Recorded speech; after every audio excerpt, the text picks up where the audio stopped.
Hello students, आज करेंगे हम लोग एक और चैप्टर। बड़ा मज़ेदार चैप्टर है ये कॉमर्स के स्टूडेंट लोगों के लिए और जो बच्चे अकाउंट्स लेकर पढ़ रहे हैं उनके लिए भी। Name of the chapter is capital and revenue transactions. लिखिए आप। Name of the chapter is capital and revenue transactions.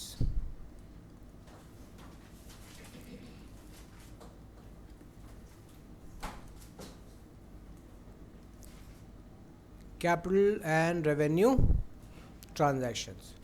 तो ट्रांजैक्शंस का यहाँ पर मतलब एक्सपेंडिचर एंड इनकम। क्या है? Expenditure and income.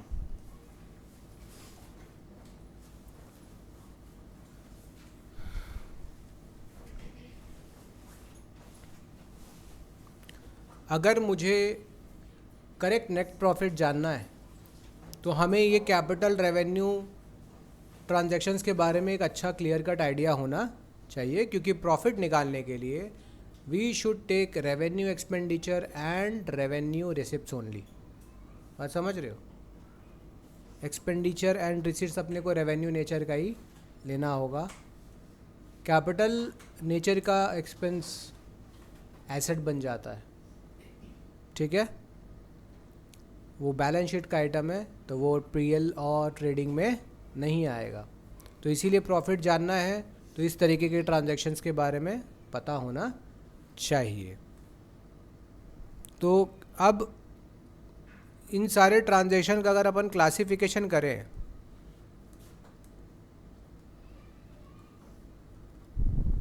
तो कैसे कर सकते हैं? तो सबसे पहले लिखेंगे capital expenditure and revenue expenditure. पहला ट्रांजैक्शन किस टाइप का होता है? लिखेंगे कैपिटल एक्सपेंडिचर, साथ साथ लिखते चलिए, and revenue expenditure.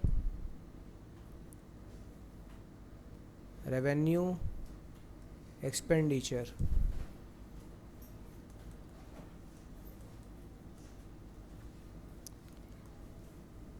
Second is capital receipts and revenue receipts.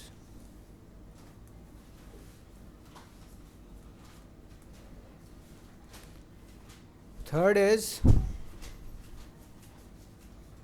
capital loss and revenue loss.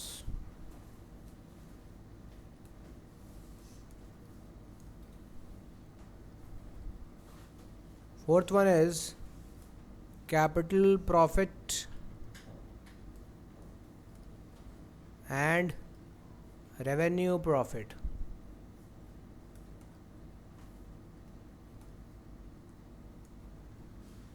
तो इन वैराइटीज़ में डिवाइड अपन कर सकते हैं सारे ट्रांजैक्शंस को, एक्सपेंडिचर को और रेवेन्यू को, या रिसिप्ट्स को, एक्सपेंडिचर को और रिसिप्ट्स को। ठीक?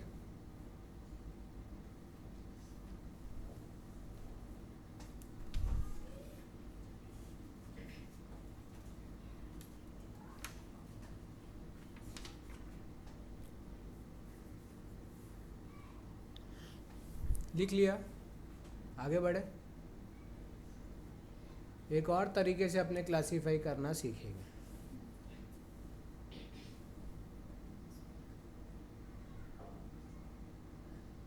तो नेक्स्ट पेज में मूव करते हैं।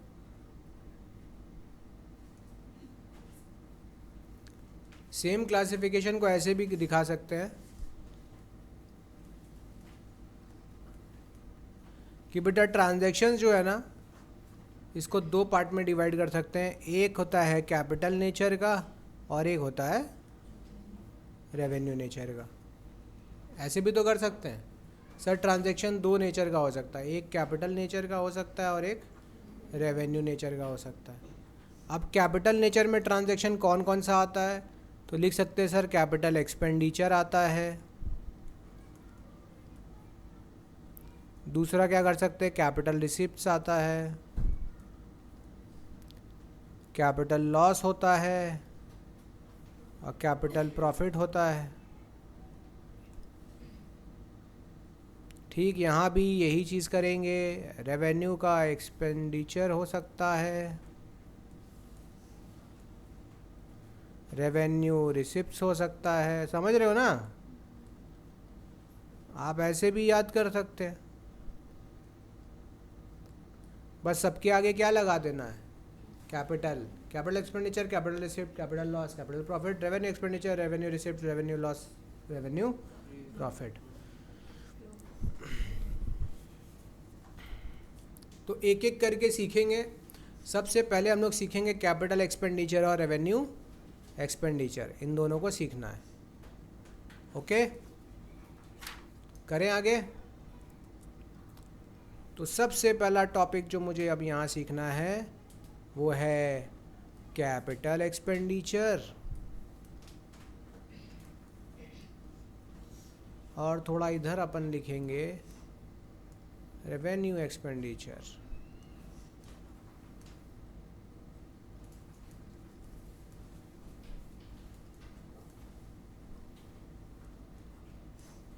तो सबसे पहले कैपिटल एक्सपेंडिचर के ऊपर बात करते हैं। What is capital expenditure?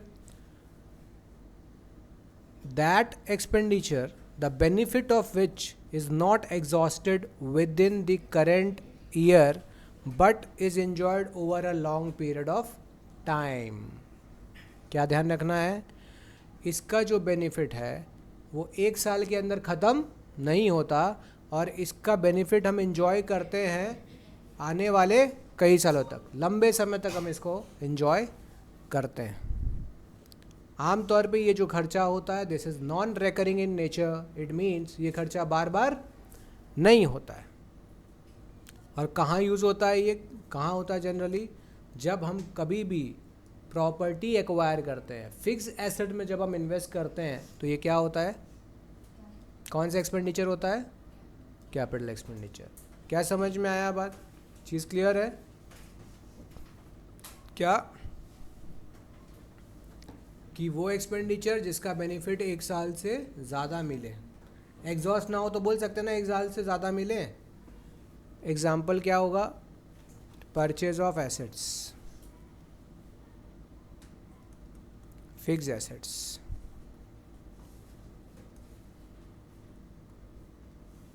Fix asset अपने लैंड खरीदे, बिल्डिंग खरीदे, तो क्या रीसेल के लिए खरीदे, क्या डेली डेली लैंड बिल्डिंग खरीदते हैं। तो जब बिज़नेस के अंदर नॉन रिकरिंग नेचर का खर्चा हो, नॉन रिकरिंग नेचर का खर्चा हो, और जो चीज़ हम इन्वेस्ट जो खर्च कर रहे हैं उससे मिलने वाला बेनिफिट एक साल से ज़्यादा, इनफैक्ट आने वाले कई सालों तक चले, for a long period of time, तो उस खर्चे को क्या कहते हैं, प्लांट एंड मशीनरी भी इसका एग्जाम्पल है, लैंड बिल्डिंग भी इसका एग्जाम्पल्स है। तो इसीलिए फिक्स एसेट में तो सब आ गया ना बेटा। अब इसका लिखेंगे फीचर्स, तो लिखिए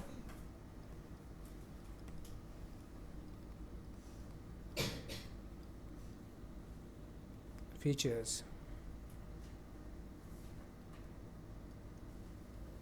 पहला, results in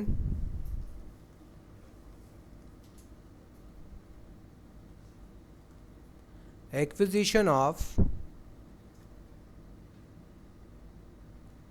permanent asset.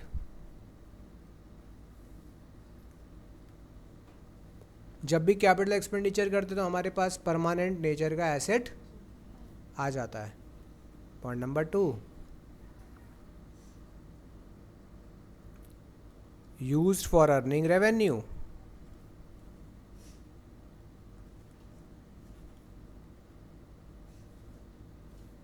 Plus revenue increase हो जाता है। जब हम इस तरीके का खर्चा करते हैं तो हमारा रेवेन्यू जनरेट करने का कैपेसिटी भी इंक्रीज होता है, मतलब प्रॉफिट अर्निंग कैपेसिटी बढ़ जाता है, इंक्रीज हो जाता है। हम परमानेंट एसेट्स एक्वायर करते हैं, लैंड एंड बिल्डिंग खरीदे, क्या है ये परमानेंट एसेट है, लॉन्ग पीरियड ऑफ टाइम तक चलता है। तो वो कैपिटल एक्सपेंडिचर होगा। तो सब में लिखा है बिल्डिंग खरीदा, कौन सा एक्सपेंडिचर? Capital expenditure. एकदम क्लियर कट हो गए लॉन्ग टर्म के लिए। ये जो भी एसेट होता है इसको कहाँ यूज़ करते हैं? रेवेन्यू जनरेट करने में, अर्निंग रेवेन्यू या इंक्रीज इन प्रॉफिट। ठीक,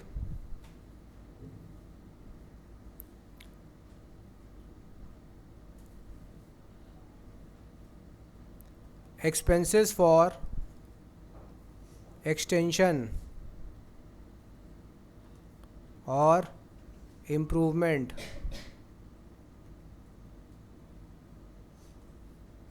is also capital expenditure। कोई भी बेटा ऐसा खर्च जो हम कर रहे हैं किसी एसेट को एक्सटेंड करने के लिए या उसको इम्प्रूव करने के लिए, मतलब एसेट पे किया जाने वाला खर्च भी कैपिटल एक्सपेंडिचर होता है अगर वो खर्च के बाद उस एसेट का कैपेसिटी बढ़ जाए, वो एसेट इम्प्रूव हो जाए या एक्सटेंड हो जाए।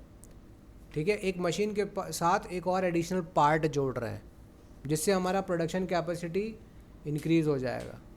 तो ये जो खर्चा किया गया कौन सा एक्सपेंडिचर होगा?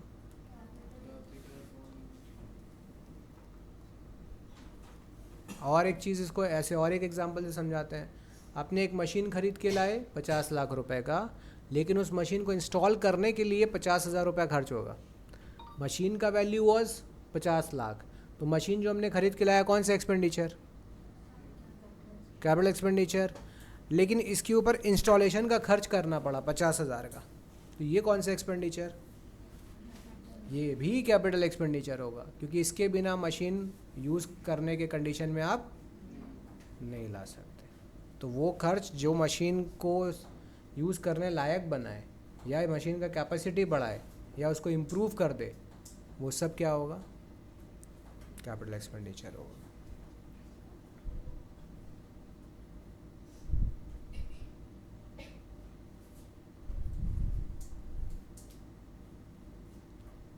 It includes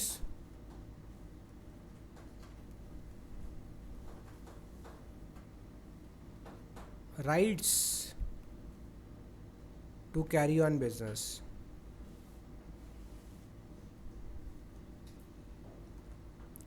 अगर कोई भी अधिकार आप एक्वायर कर रहे हो, क्या कर रहे हो? एक्वायर। यहाँ राइट्स का मतलब है अधिकार। क्या है? अधिकार। तो क्या बनेगा? ठीक,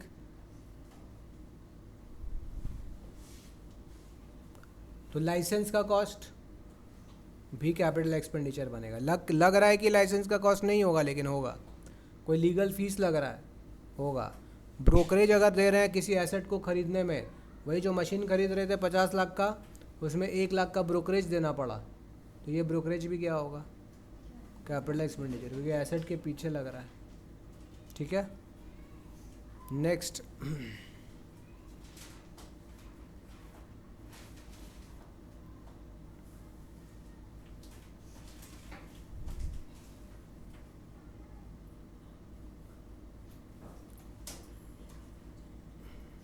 expenses to acquire intangible asset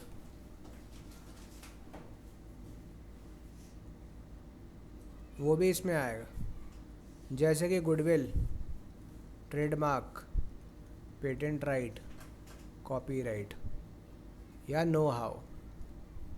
ये सब भी क्या है? अगर इस पे भी कोई खर्च हो रहा है तो वो भी क्या बनेगा?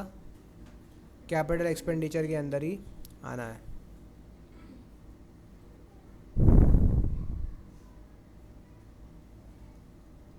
फिर लिखिए expenses to establish a business.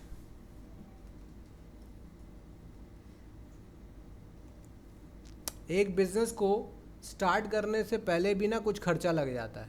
ये बड़ा इंटरेस्टिंग चीज़ है कि सर अभी बिजनेस स्टार्ट ही नहीं किए, स्टार्ट होने से पहले क्या खर्चा लग रहा है? तो हाँ, बिल्कुल खर्चा लगता है। जैसे सर्वे का खर्चा लगता है कि नहीं? इनकॉर्पोरेशन का खर्चा लगता है, जिसे हम कहते हैं प्रीलिमिनरी एक्सपेंसेस। प्रीलिमिनरी एक्सपेंसेस का मतलब वो खर्चा जो बिज़नेस के स्टार्ट होने से पहले ही लग रहा है, इसको भी हम कैपिटल एक्सपेंडिचर मान रहे हैं। बोलो क्यों? लिखा तो है एक्सपेंस, फिर कैपिटल एक्सपेंडिचर क्यों मान रहे हैं? क्योंकि बिजनेस के डेवलपमेंट के लिए खर्चा लग रहा है। बिजनेस को स्टार्ट करने के पीछे जो खर्चा लग रहा है, लोकेशन ढूंढने के लिए पैसा देना पड़ता है, कंपनी को इनकॉर्पोरेट कराना है तो उसके लिए खर्च करना पड़ता है। इनकॉर्पोरेशन मतलब कंपनीज एक्ट के अंदर रजिस्टर करवाना। तो अभी तो बिज़नेस चालू नहीं हुआ, पहले रजिस्टर होगा फिर तो चालू होगा।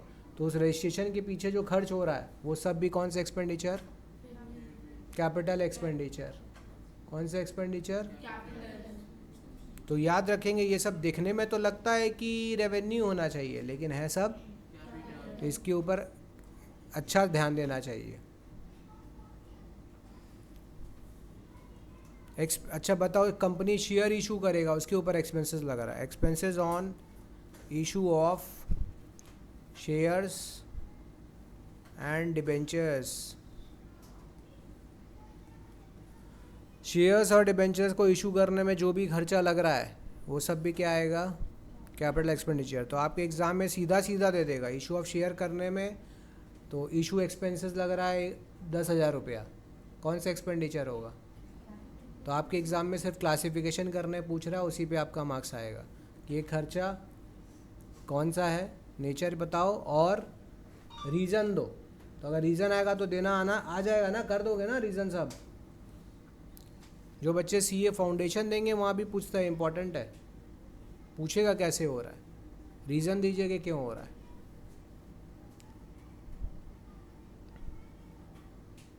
Expenses on raising loan.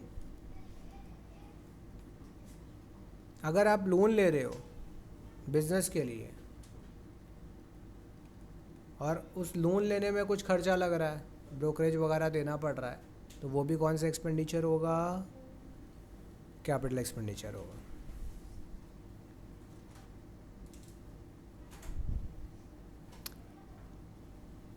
Expenses to reduce operating cost.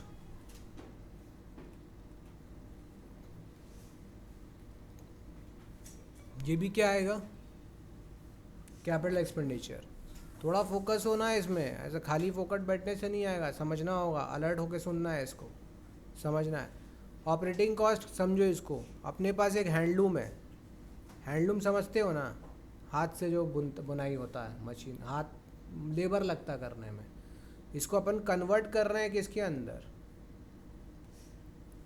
Convert कर रहे हैं किस में? पावर लूम में। कुछ खर्चा वर्चा करके मशीन लगा दे रहे हैं कि लेबर का रिप्लेसमेंट मशीन से कर दे रहे हैं, तो अब वो हैंडलूम किस में कन्वर्ट हो गया? पावर लूम में। तो हमने वो खर्च क्या किया था कि ऑपरेटिंग कॉस्ट रिड्यूस हो जाए, क्योंकि यहाँ लेबर का खर्चा लग रहा था। जैसे अपने हम इसमें पावर लूम में कन्वर्ट करेंगे तो वो लेबर का खर्चा बच जाएगा हमारा, है ना, we will save that cost. तो ये जो खर्च लग रहा है कि हमने जो उसमें अटैचमेंट करवाया है, उस पर जो खर्च हुआ है, वो सब क्या बनेगा? कैपिटल एक्सपेंडिचर बनेगा। क्या क्लियर है यहाँ तक?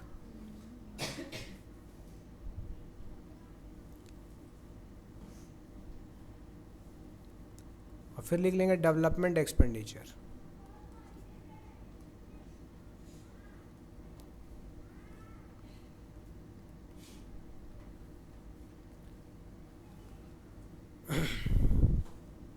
कोई भी खर्चा,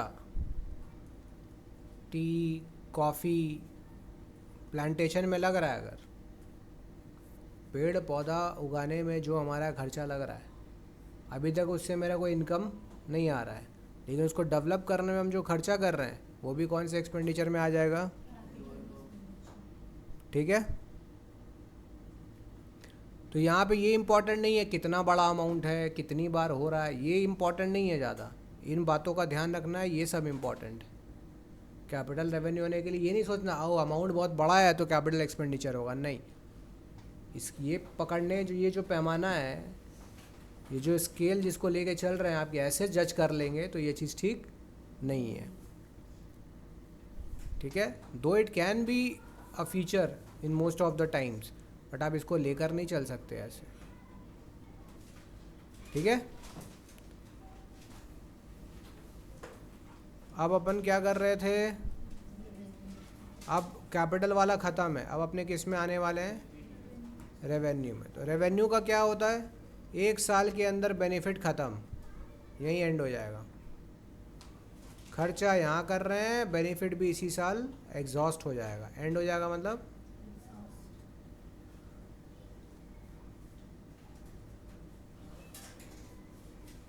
एग्जॉस्ट हो जाएगा।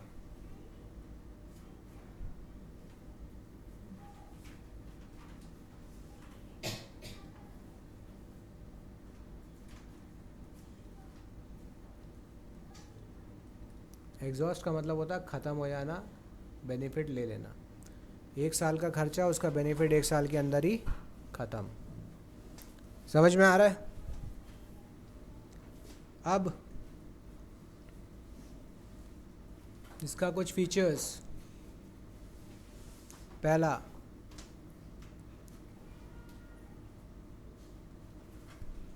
Expenses for day to day running, day to day running.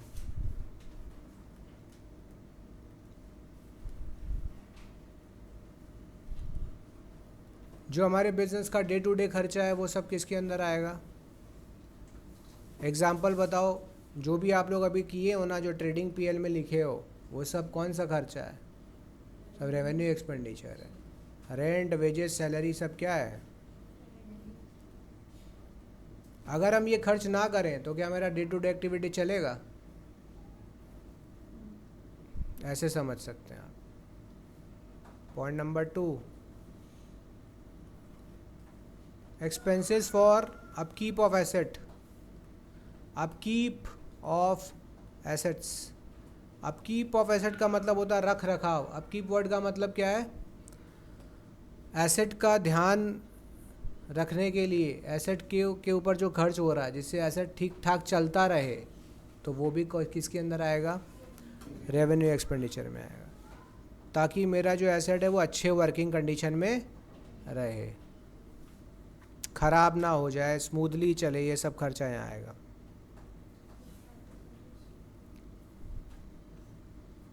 Expenses for purchase of stocks of material and goods. Goods और मटेरियल खरीदने के लिए जो खर्च होगा वो सब भी किसके अंदर आएगा, रेवेन्यू, ठीक। डेप्रिसिएशन, डेप्रिसिएशन का मतलब बताए थे ना, decrease in the value of, decrease in the value of fix assets. Fix asset के वैल्यू में जो डिक्रीज होता है उसे हम क्या कहते हैं, तो एसेट को यूज़ कर रहे हैं, एसेट का वैल्यू घट रहा है, डिक्रीज हो रहा है, वो डेप्रिसिएशन भी रेवेन्यू एक्सपेंडिचर के अंदर आता है। Loss from sale of assets,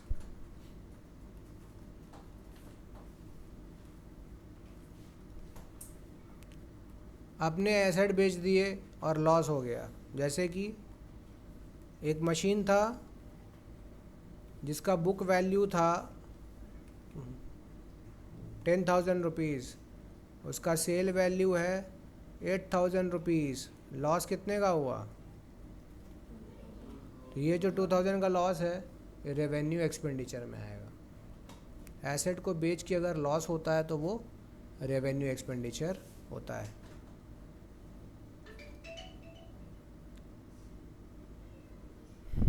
replacement of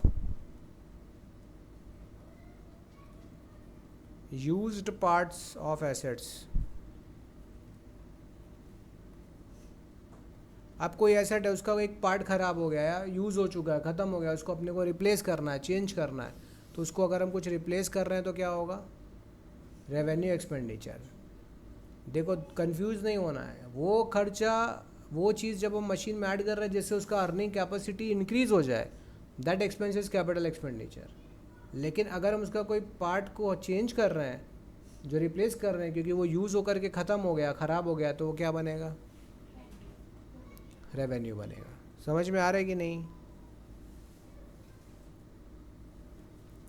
और बाकी जो भी नॉर्मल खर्चा जैसे interest on loan, comma interest on capital, जितना भी है, जितने समय के लिए एसेट यूज़ कर रहे हैं, वो सब क्या बनता है? Revenue expenditure.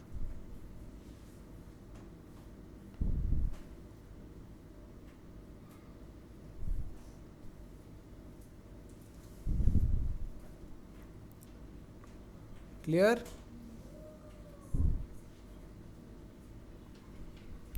आगे आए, नेक्स्ट टॉपिक में आते हैं। अब हम सीखेंगे रेवेन्यू एक्सपेंडिचर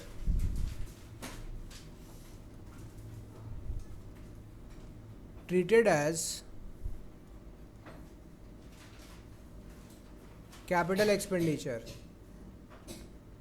ये बड़ा इंटरेस्टिंग चीज़ आ गया। खर्चा रेवेन्यू एक्सपेंडिचर था, लेकिन हम उसको अब क्या मानने वाले हैं? Capital revenue, capital expenditure. तो कब ऐसा होता है? जब रेवेन्यू एक्सपेंडिचर को हम लोग कैपिटल एक्सपेंडिचर मानते हैं। तो पहला ध्यान रखना है, use of material, stocks for manufacturing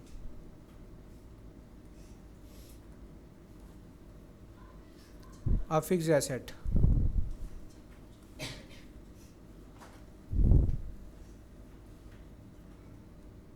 जब रॉ मटेरियल्स वगैरह यूज़ कर रहे हैं फिक्स एसेट्स को बनाने में, तो इन रॉ मटेरियल्स और स्टॉक का जो खर्चा होने वाला है वो क्या पकड़ लेंगे?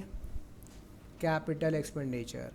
हम मटेरियल खरीद रहे हैं एसेट बनाने के लिए, तो जो मटेरियल खरीदा जा रहा है वो कौन सा एक्सपेंडिचर बनेगा? कैपिटल एक्सपेंडिचर बनेगा। समझ रहे हो? अलर्ट होकर सुनते रहिए, नींद पूरा रात में कीजिए सब कोई, क्लास में अलर्ट होकर बैठेंगे। कैरेज एंड फ्रेट,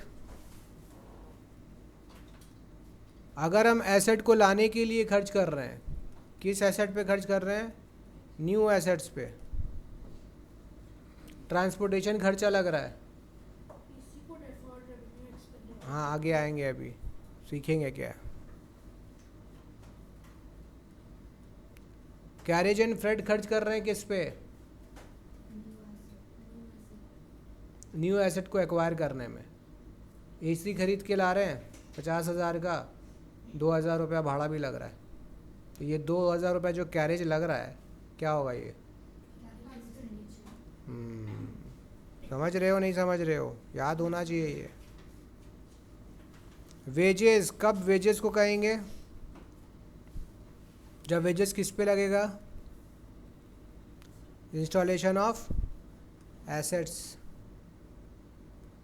आमतौर पे वेजेस तो रेवेन्यू एक्सपेंडिचर होता है। अभी ऊपर हमने पढ़ा था कि वेजेस रेवेन्यू एक्सपेंडिचर है, लेकिन वेजेस अगर एसेट को इंस्टॉल करने में लगे तो क्या होगा? वो कैपिटल बन जाएगा। तो वेजेस देख के कंफ्यूज नहीं होना, ये सब इंपॉर्टेंट है क्योंकि एग्जाम्स में ऐसे ही पूछता है। लिखा रहेगा wages for installation of machine, student क्या बोलेगा? ओ वेजेस, वेजेस तो रेवेन्यू है, लेकिन उसको ये देखना पड़ेगा कि वेजेस किस पर लग रहा है। नॉर्मली कैरेज कहाँ दिखा रहे थे?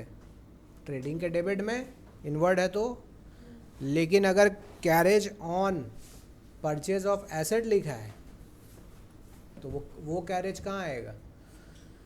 एसेट के वैल्यू में ऐड हो जाएगा, वो पीएल के अंदर नहीं आएगा। ये चीज़ समझ पा रहे हो क्या बोल रहा हूँ?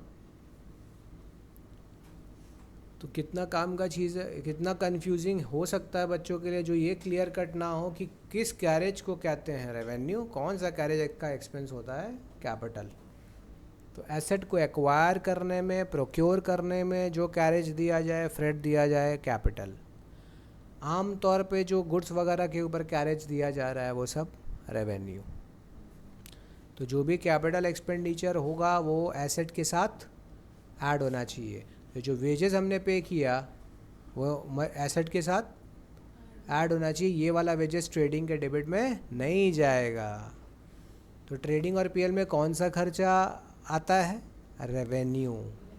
कैपिटल एक्सपेंडिचर को रेवेन्यू एक्सपेंडिचर अगर बनाकर लिख दोगे तो आपको सही प्रॉफिट, और इसीलिए मुझे ये चैप्टर पढ़ना ज़रूरी है क्योंकि ये ऐसा मिस्टेक होता है।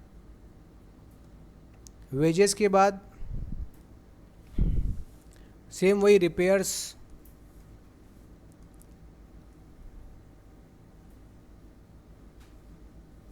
रिपेयर्स किसका याद रखेगा? सेकेंड हैंड मशीन का। सेकेंड हैंड मशीन में खर्च कर रहे हैं, रिपेयर करवा रहे हैं ताकि हम उसको यूज़ कर सकें। तो ये क्या होगा? कैपिटल एक्सपेंडिचर बनेगा। आमतौर पे रिपेयर क्या होता है? रेवेन्यू। एसेट पे लग रहा है, वो भी किस में? सेकेंड हैंड मशीन पे। तो वो क्या बनेगा? कैपिटल। ये तो अपने पढ़ ही चुके, तो ये बताने की ज़रूरत नहीं है। प्रिलिमिनरी एक्सपेंसेस, ब्रोकरेज बताए थे ना, एसेट एक्वायर करते टाइम जो ब्रोकरेज दे रहे हैं। एडवर्टाइजिंग,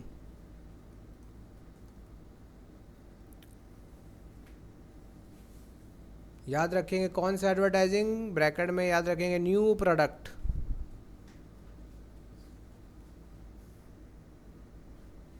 ये बहुत काम का चीज़ है बेटा, यहाँ बहुत कंफ्यूज होगा सब, स्टार मारो इसको।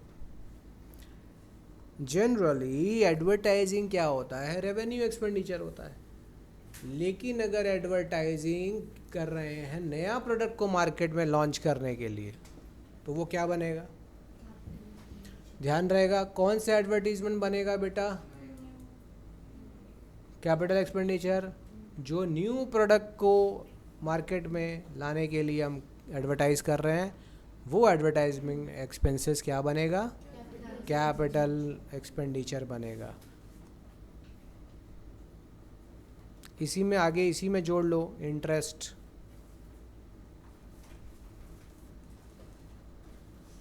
Interest paid on loan and capital. जब फिक्स एसेट्स बन रहा है उस दौरान जो भी हम इंटरेस्ट ऑन लोन वगैरह पे कर रहे हैं या इंटरेस्ट ऑन कैपिटल दे रहे हैं, वो सब कैपिटल एक्सपेंडिचर है। ठीक है?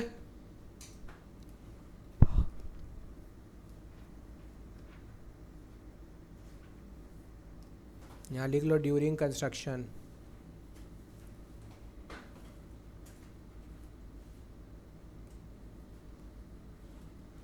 Fix assets. क्लियर है? समझ गए अच्छे से? तो इस टॉपिक में आपका कुछ होमवर्क रहेगा, वो क्या रहेगा? यहाँ पे एक होमवर्क लिखेंगे आप, और होमवर्क है difference between capital expenditure and, ये लर्न करना है आपको, difference between capital expenditure and revenue expenditure. ठीक है? लर्न करना है इसको। अब एक नया टॉपिक फिर इंटरेस्टिंग, ये होने वाला है हमारा डेफर्ड रेवेन्यू एक्सपेंडिचर। लिखो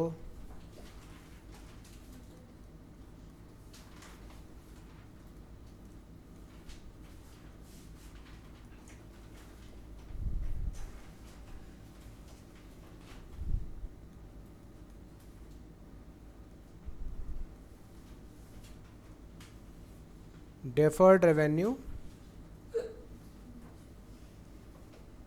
पियो पियो पानी पियो, ये तो ये आते रहेगा इसमें, जल्दी इसको ख़त्म करो। डेफर्ड रेवेन्यू एक्सपेंडिचर, बहुत इंटरेस्टिंग टॉपिक। क्या है इसके अंदर में? ये वो रेवेन्यू एक्सपेंडिचर है जिसका बेनिफिट 1 से ज़्यादा साल तक मिलता है, ठीक है। Deferred revenue expenditure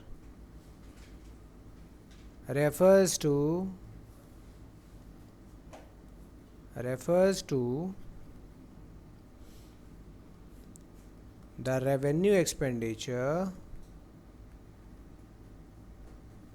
expense the benefit of which extends beyond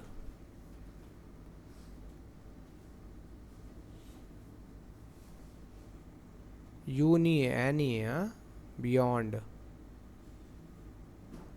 current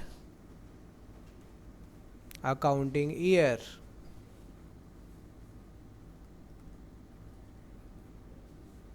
एक साल से ज़्यादा ट्रांसफ़र हो जाएगा, समझ गए क्या? समझिए।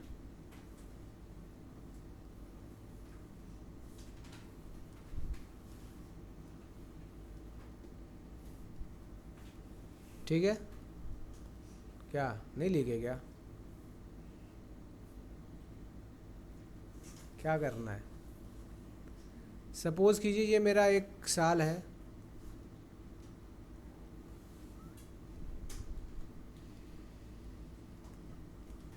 ऐसे भी समझ सकते हैं, या 25, 26, 27 लेके भी चल सकते हैं।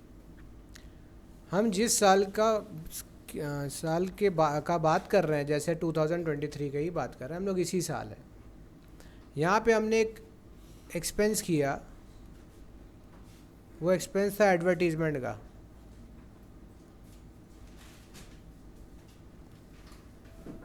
मैंने एक्सपेंस किया 3 लाख रुपीस का, ठीक है। और ये 3 लाख रुपीस मैंने 2023 में पे कर दिया। किस लिए पे किया, ज़रा ध्यान से देखना। एक होर्डिंग है, मुझे बेटा इस पे अपना एडवर्टीज़मेंट करवाना था, तो होर्डिंग वाले ने मुझसे कहा कि सर आपको ये 3 साल के लिए मिनिमम लेना ही पड़ेगा, मिनिमम 3 साल के लिए लेना ही पड़ेगा। और आपको पेमेंट इसके लिए कितना करना है? 3 लाख रुपया करना है। नॉर्मली एडवर्टीज़मेंट एक्सपेंसेस होता है रेवेन्यू एक्सपेंडिचर, ठीक है। लेकिन इस एडवर्टीज़मेंट एक्सपेंस में क्या हो रहा है बता सकते हो? 3 लाख पूरा का पूरा खर्चा कर दिया हमने, लेकिन ये टोटल हो रहा है बेनिफिट कितने साल के लिए मिलेगा? मतलब इधर भी मिलेगा, इधर भी मिलेगा, और मैंने यहाँ पे खर्च किया है तो यहाँ भी मिलेगा, यहाँ भी मिलेगा। और तो मुझे बताओ, तरीका से देखा जाए तो इस साल में कितना रुपए का खर्च होना चाहिए? इसमें भी 1 लाख और इसमें भी। एक्चुअल पेमेंट 3 लाख हो गया है यहाँ पे, लेकिन 2023 में एक्चुअल खर्च होना कितना चाहिए था? क्योंकि बाकी 2 लाख तो आने वाले 2 साल का अभी हम दे दिए, तो इस साल का खर्चा 1 लाख ही होना चाहिए। तो ये बाकी जो 2 लाख रुपया है, इसका बेनिफिट मेरे को अगले साल मिलेगा कि नहीं मिलेगा? तो ये जो खर्च हुआ एडवर्टीज़मेंट का, ये कौन सा खर्चा है? Deferred revenue. इसका खर्च तो मैंने इस साल किया है, लेकिन इससे मिलने वाला जो बेनिफिट है वो बियॉन्ड द करंट ईयर जाएगा, बियॉन्ड द करंट ईयर आगे भी मिलेगा। तो याद रखना, इसका एग्जांपल होता है हैवी एडवर्टीजमेंट एक्सपेंडिचर।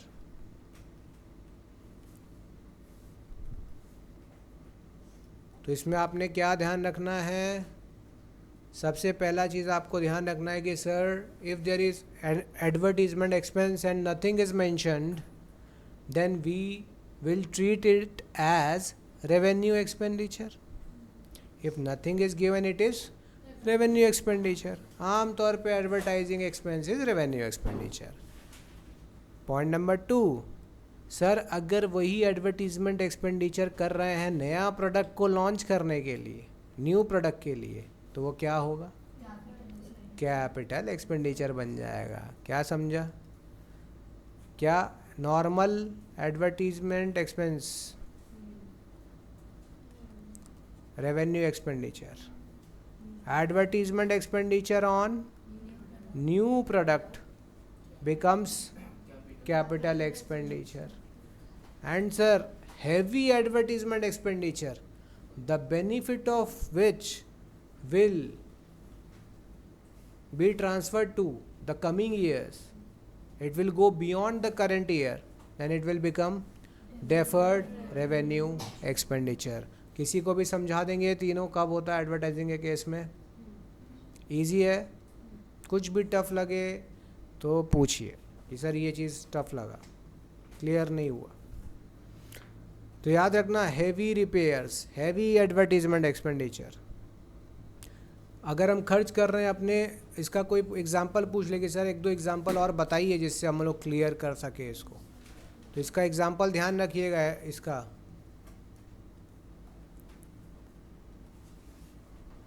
अभी तो सीख लिए अपने हैवी एडवर्टाइजिंग एक्सपेंडिचर। अगर हैवी रिपेयर्स लग रहा है,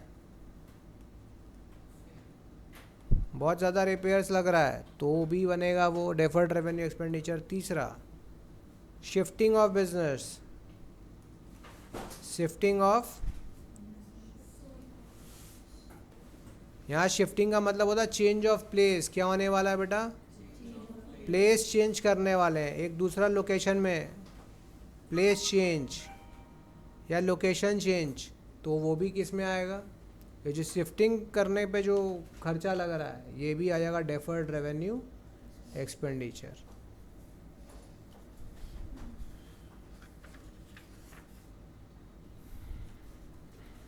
इसके बाद नंबर 4 लिखिए, रिसर्च एक्सपेंसेस।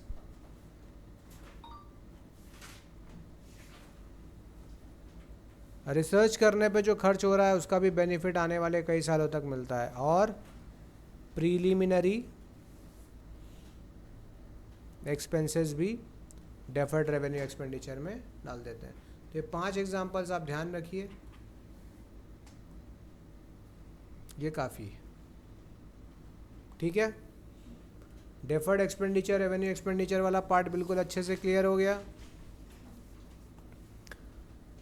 यही सबसे बड़ा टॉपिक था इसके अंदर में। अब इसके बाद जो हम रिसीट्स पढ़ेंगे वो ज़्यादा बड़ा नहीं है, वो बहुत छोटा है। करें तो आगे बढ़ते हैं।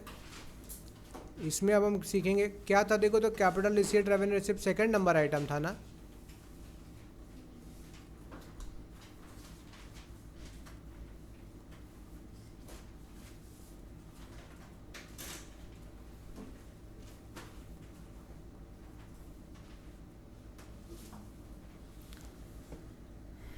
कैपिटल रिसीट्स क्या है?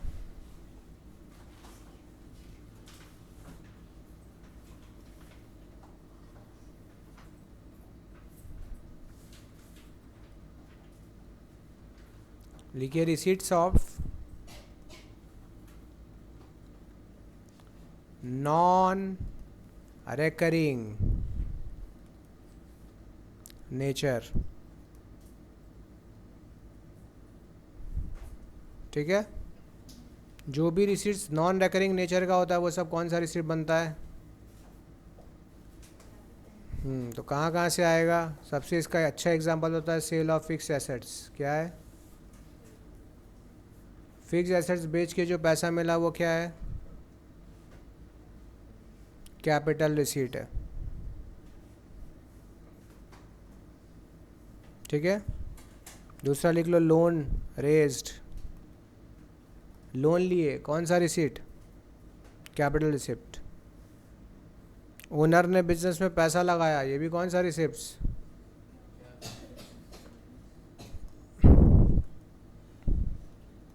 ये सब क्या बन रहा है?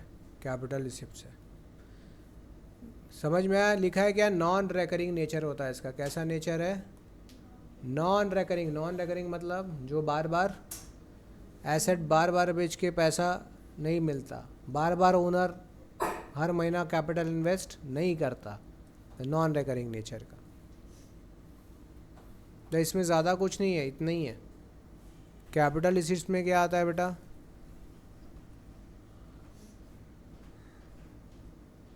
Receipts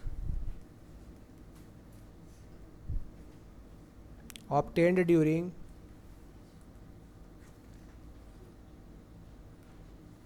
normal course of business,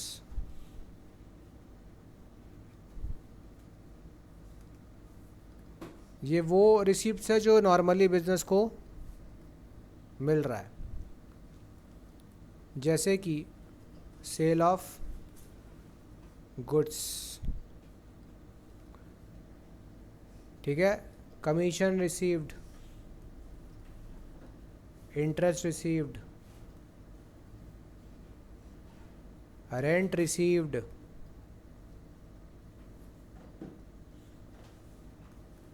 तो गौर से देखना कि जितना भी रेवेन्यू रिसीट्स है वो सब भी ट्रेडिंग पीएल में जाता है, क्रेडिट साइड में।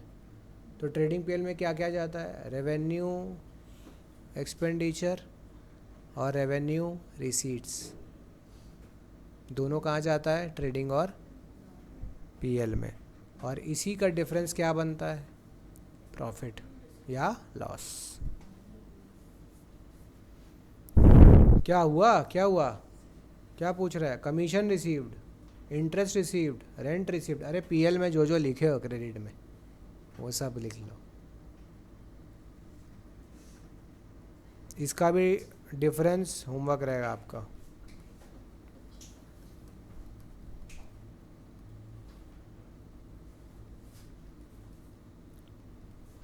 इसका दोनों का डिफरेंस आपको ध्यान रखना। डिफरेंस से भी कॉन्सेप्ट समझ में आ जाता है। अगर डिफरेंस लर्न हो गया तो कॉन्सेप्ट क्लियर हो जाता है।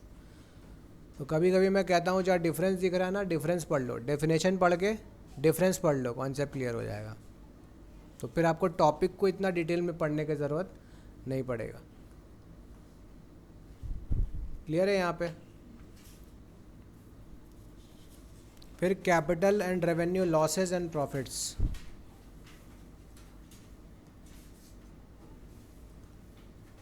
तो भी पढ़ना है। जब सब हो ही गया तो इसको क्यों छोड़े?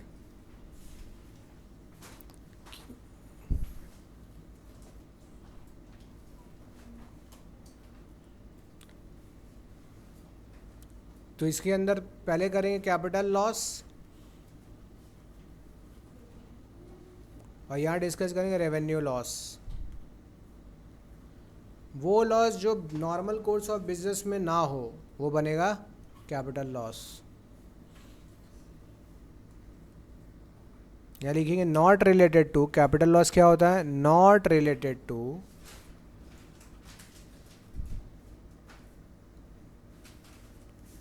The normal business, normal course of business.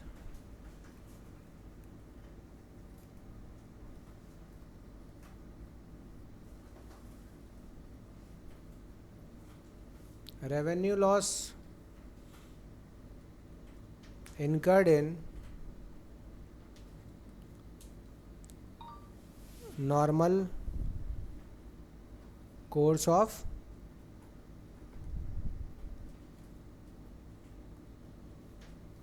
क्या क्या है? तो एग्जाम्पल से ही समझ में आएगा अच्छे से। यहाँ लिखेंगे loss on sale of fix assets.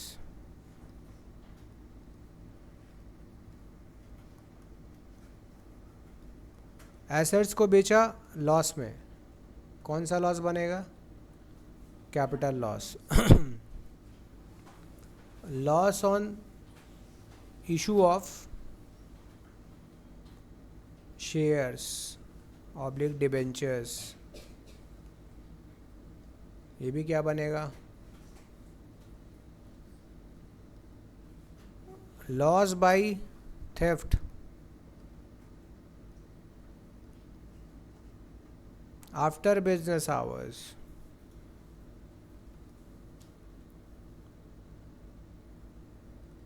Business बंद हो गया, कोई बिजनेस का सामान सब लूट के तो वो जो थेफ्ट होगा वो क्या आएगा,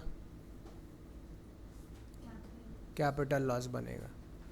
रेवेन्यू लॉस का कुछ एग्जांपल आप ही लोग बताओ, याद है ये टर्म सुने हैं? डेटर ने पैसा, loss of stock by theft. अब देखना दोनों में थेफ्ट है, यहाँ पे चोरी बिजनेस का आदमी कर रहा है तो यहाँ आएगा वो। आग लग गया स्टॉक में, वो भी कहाँ आएगा, रेवेन्यू लॉस बनेगा। कैश में छेड़खानी, कैश में चोरी वोरी कर लिया है कोई एम्प्लॉई, नॉर्मल बिजनेस आवर में कैश से कुछ पैसा निकाल लिए तो उसको कहते हैं वर्ड एम्बेजलमेंट। क्या कहते हैं?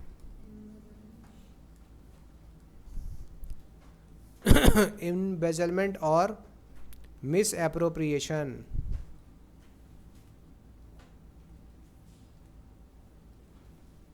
Of cash.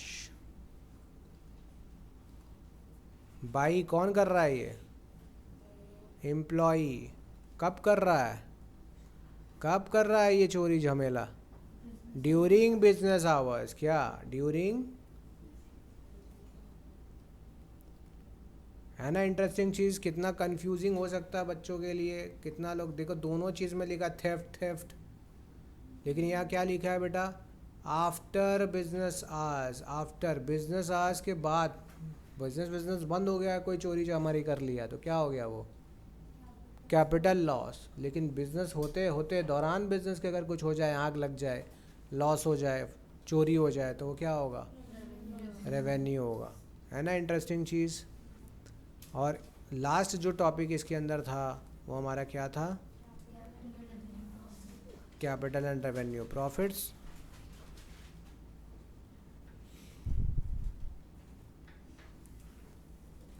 ये नंबर कितना था अपना, मतलब ये टॉपिक 4th है, ये वाला कितना था? 3rd।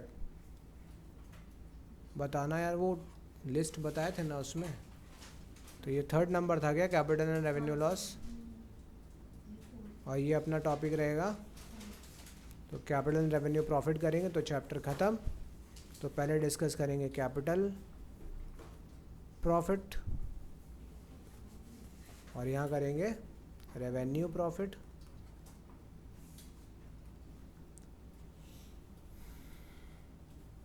तो सिंपल सी बात है, कैपिटल प्रॉफिट होता है generally example sale of fix assets at profit.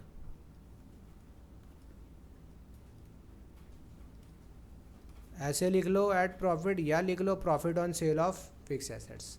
तो अगर हम एसेट को प्रॉफिट में बेच रहे हैं तो ये हमारा कैपिटल प्रॉफिट होगा।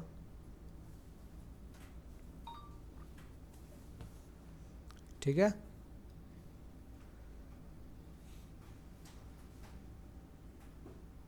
और अगर हम अपने शेयर्स को बेच रहे हैं ज़्यादा दाम में, issue of shares oblique debentures at premium, word याद रखना क्या? एक शेयर का दाम मान लीजिए 100 रुपीज़, आप उसको सेल कर रहे हैं कितने में? तो ये जो 20 रुपीज़ आप एक्स्ट्रा ले रहे हो ना प्रीमियम का, ये कौन सा प्रॉफिट बनेगा? कैपिटल प्रॉफिट बनेगा। समझ में आया? तो ऐसा होता है जब आप थोड़ा और सीनियर लेवल पे जाओगे। जो बच्चे अभी सीए फाउंडेशन या 12 के अंदर हैं, कंपनी जो चैप्टर कर रहे हैं, उनको ये बात समझ में आ जाएगी कि हम शेयर्स को कभी कभी फेस वैल्यू से ज़्यादा में भी कंपनी इशू करता है।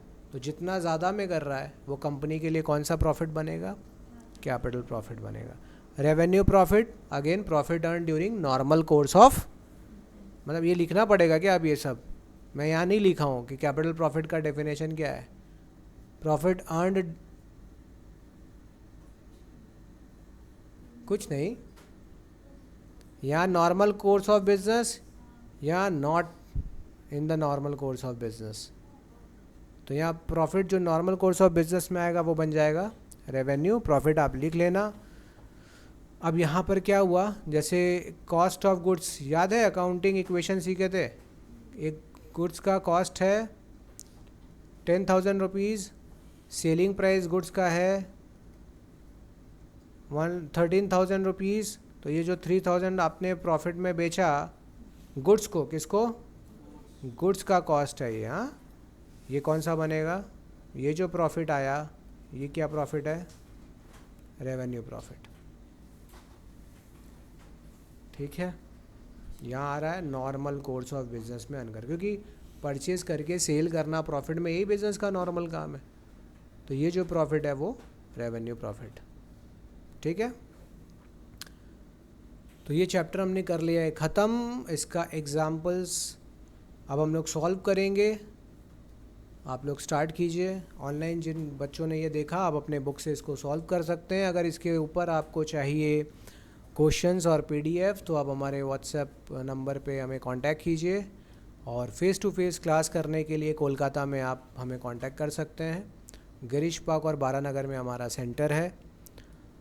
और ऑनलाइन क्लासेस जो करना चाहते हैं बच्चे वो हमें कांटेक्ट करें। मिलते हैं अगले वीडियो में। सी यू, बाय।